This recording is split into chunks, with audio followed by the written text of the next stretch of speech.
El 30 de junio de 1960, en una sala abarrotada de periodistas y diplomáticos en Leopoldville, un hombre alto y delgado vestido, con un traje oscuro se levantó para hablar. Los invitados belgas, sentados en la primera fila, sonríen satisfechos después del discurso paternalista del rey Baldino, quien había alabado la obra civilizadora de Bélgica en el Congo. Nadie esperaba lo que estaba a punto de suceder. Cuando Patrice Lumumba tomó la palabra, su voz retumbó como un trueno en una tarde tranquila. No leo el discurso moderado que sus asesores lo habían preparado. En su lugar, miró directamente a los ojos de los belgas y pronunció las palabras que cambiarían su destino y el de todo un continente. Hemos conocido las ironías, los insultos, los golpes que soportamos mañana, tarde y noche. Hemos visto nuestras tierras expropiadas, nuestros derechos pisoteados. Hemos visto a nuestros hermanos perecer en las minas, muriendo por una causa que no era la suya. El silencio en la sala era tan denso que podía cortarse. Los belgas palidecieron. Los congolinos conmovieron el aliento. Lumumba acababa de declarar la guerra, no con balas, sino con verdades. Ese hombre, hijo de una familia humilde de la provincia de Kasai, había desafiado al imperio más antiguo de África en el momento de su propia coronación. Lo que ninguno de los presentes imaginaba era que ese discurso había firmado su sentencia de muerte. Al otro lado del Atlántico, en las salas de reuniones de Washington y Bruselas, unos hombres comenzaban a mover los hilos de una conspiración que acabaría con la vida del primer líder elegido democráticamente en el corazón de África. La historia que están a punto de escuchar no es ficción. Es la crónica de un asesinato político planeado en los despachos más poderosos del mundo occidental, ejecutado con sangre fría y enterrado durante décadas bajo montañas de documentos clasificados. Para entender por qué Lumumba tenía los días contados, hay que comprender que había en juego. El Congo no era una colonia más. Era un territorio del tamaño de Europa Occidental, bañado por el río más profundo del continente y, lo más importante, senado sobre una de las mayores reservas de recursos minerales del planeta. En 1960, el Congo produce más del 70% del uranio utilizado por el mundo occidental. Ese uranio, extraído de las minas de Shinkalabwe, había alimentado las bombas atómicas lanzadas sobre Hiroshima y Nagasaki. Sin el Congo, Estados Unidos no habría ganado la Segunda Guerra Mundial. Pero el uranio era solo la punta del iceberg. Bajo la tierra congolina yacen el cobre, el cobalto, los diamantes industriales y, sobre todo, el oro. El cobalto era esencial para la industria aeroespacial y militar. Sin él, los aviones no volaban y los misiles no despegaban. Y la empresa que controlaba todo esto era la Unión Minera do Katanga, un gigante minero con sede en Brasiles y accionistas en Londres y Nueva York. Cuando Lumumba habló de nacionalizar los recursos, cuando prometió que la riqueza del Congo pertenecería a los congolinos, desató el pánico en las salas de juntas de medio mundo. No era solo un político nacionalista.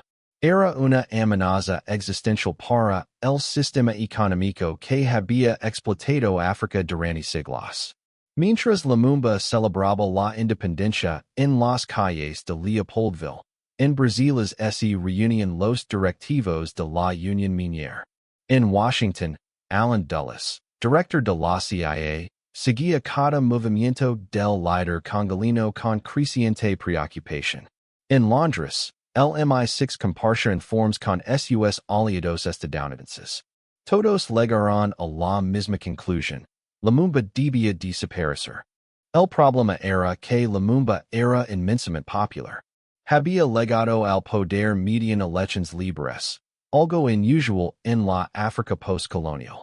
Su partido, el Movimiento Nacional Congolino, había ganado apoyos en todo el país, cruzando las divisiones étnicas que los belgas habían cultivado durante décadas. Representaba la unidad, la soberanía, la esperanza.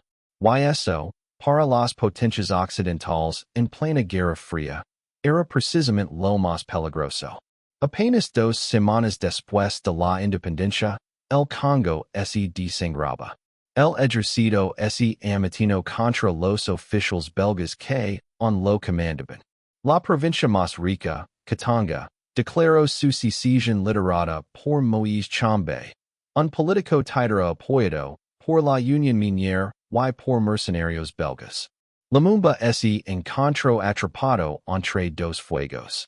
Por un lado, la agresión abierta de Bélgica, que envió paracaidistas para proteger a sus ciudadanos, mientras en realidad apuntalaban la secesión. Por otro lado, la presión de Estados Unidos para que aceptara una solución moderada que mantuviera los intereses occidentales intactos. Desesperado, Lumumba hizo lo que cualquier líder en su situación habría considerado. Pidió ayuda a las Naciones Unidas. La ONU envió cascos azules, pero con órdenes estrictas de no intervenir en Katanga. Era como enviar bomberos a un incendio y ordenarles que no usaran agua. Entonces Lumumba cometió el error que salaria su destino. Volvió los ojos hacia el este.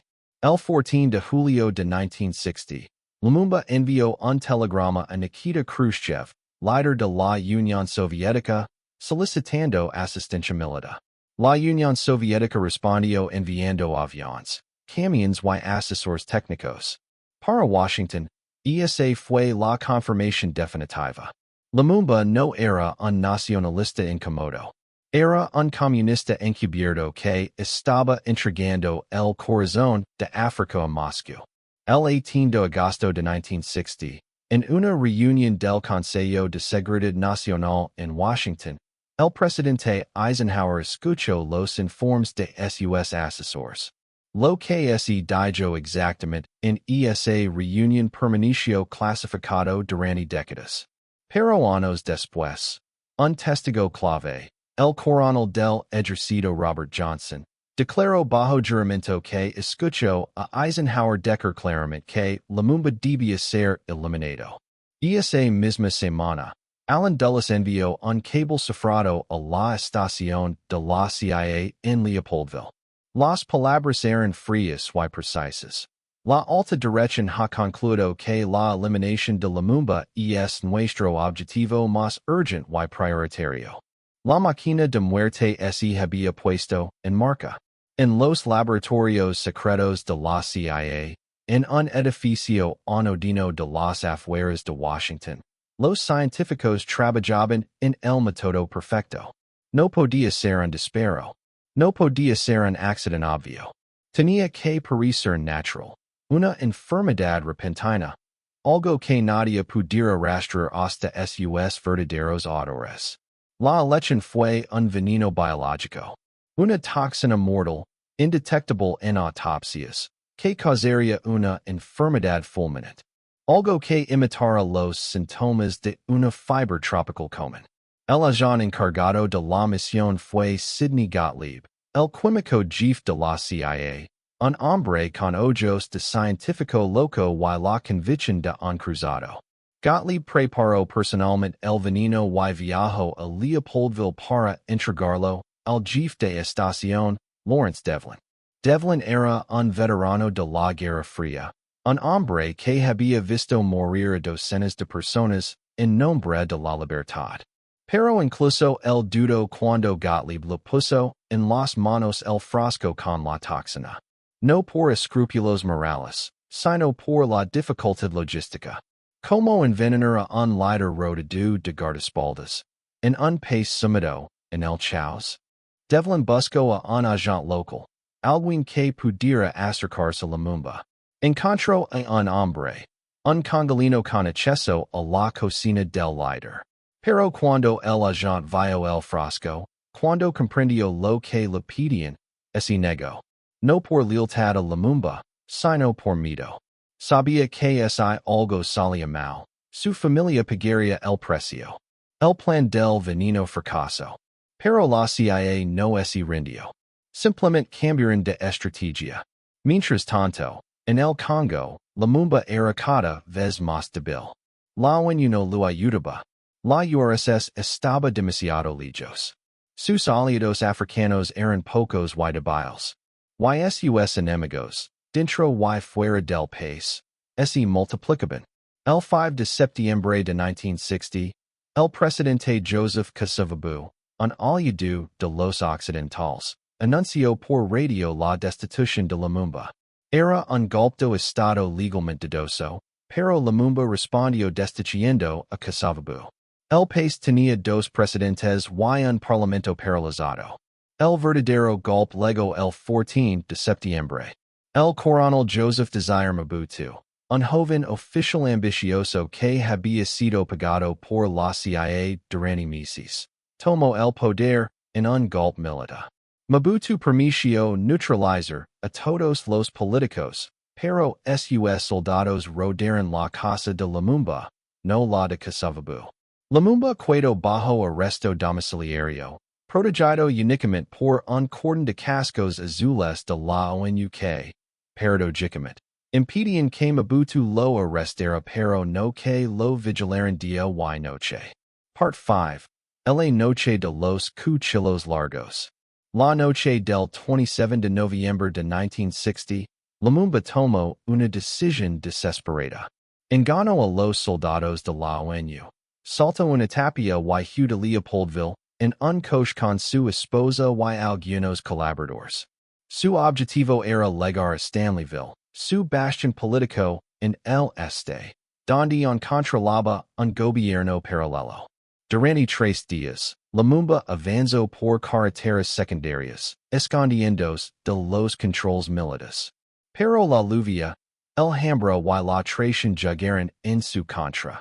El 1 de diciembre, en un puesto de control, en el río Sankuru, sus perseguidores lo alcanzaron. Cuando los soldados lo sacaron del coche, Lumumba levantó la cabeza y miró a sus captors. No suplicó. No loro. Dijo simplemente, pueden matarme. Pueden encarcelarme. Pero el Congo me pertenece. Me pertenece porque es mi tierra y la tierra de mis antepasados. Las fotografías de ese momento dieron la vuelta al mundo. Lumumba con las manos atadas a la espalda, espesado, humillado, pero con la mirada erguida. Era la imagen de África encadenada pero no vencida. Mobutu lo envió primero a Leopoldville y luego a Thisville, una prisión militar. Los periodistas lo entrevistaron. La prisión internacional crecía. El 13 de enero de 1961, los soldados de Thisville se amotonaron por falta de pago. Por un momento, Lumumba creyó que sería liberado. Esa esperanza fue su sentencia de muerte definitiva. En Brasiles y Washington, el pánico cundió. Si Lumumba era liberado, volvería a Stanleyville, reorganizaría sus fuerzas y la guerra civil se extendería. Había que actuar rápido y de forma definitiva.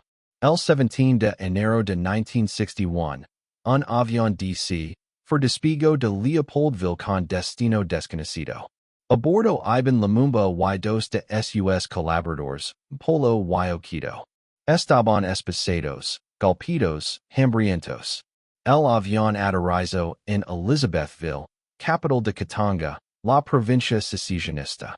En la pista esperaban Moïse Chambe y un grupo de mercenarios belgas comandados por el mayor Julien Gat. Cuando Lumumba bajó la escalerilla, los mercenarios lo golpearon delante de las cámaras. Lo metieron en un jeep y lo llevaron a una villa apartada. Esa noche, en una casa abandonada en medio del monte, 3 hombres belgas y sus cómplices congolinos formaron un pelotón de fusilamiento. Lumumba fue obligado a cavar su propia tumba.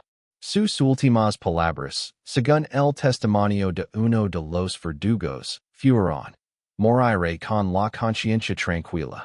Ustedes, en cambio, levaron esta culpa para siempre. Los disparos rompieron el silencio de la sabana. Eran las 21:40 de la noche. Pero la historia no terminó ahí. Los asesinos tenían un problema. El cadáver no podía aparecer, no podía convertirse en un símbolo. Y esa misma noche, dos diplomáticos belgas, un hombre de la CIA, y los mercenarios cavaron tumbas poco profundas. Días después, ante el temor de que alguien encontrara los restos, exhumaron los cuerpos.